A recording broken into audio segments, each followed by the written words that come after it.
Vous avez l'habitude d'entendre parler de jardin en carré, de jardin en planche, c'est-à-dire que des planches successives, des jardins de formes diverses et variées. Vous avez entendu parler aussi de rotation des cultures, faire succéder les cultures. Succéder les cultures les unes derrière les autres avec un intérêt effectivement non négligeable qui évite certaines maladies ou épuisement du sol.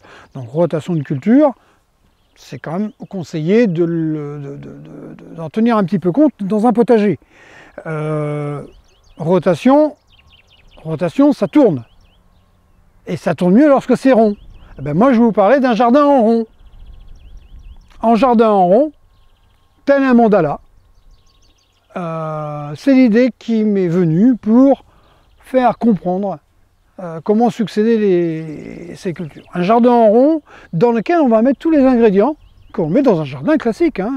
Quelle que soit la forme du jardin, on va y mettre différentes familles de légumes, des légumes racines, des légumes bulbeux, des légumes pérennes, et puis des fleurs et des aromatiques.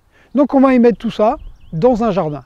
Le jardin rond que vous avez là, et que vous allez pouvoir découvrir en plus gros plan, il fait à peu près 45-50 mètres carrés de surface cultivée. Il y a 8 parcelles, en gros pour 4 grandes familles de fruits, de légumes. Donc 8 parcelles, on va les avoir par 2 parcelles.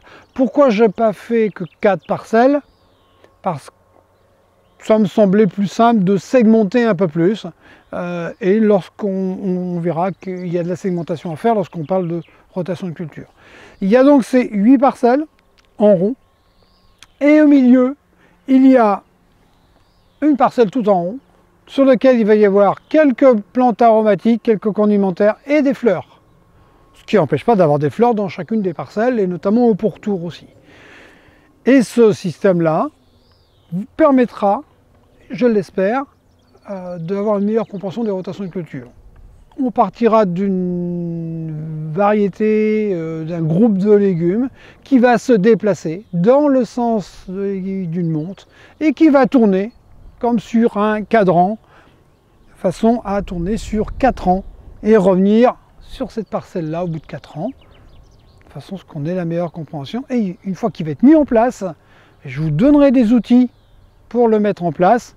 Et il n'y aura plus cette contrainte de réfléchir, je mets quoi, où, comment. C'est souvent le souci, je ne sais plus par quoi j'ai commencé, je ne sais plus ce que j'ai mis à quel endroit.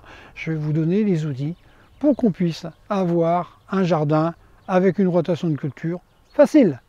Le jardin en rond, le jardin manège.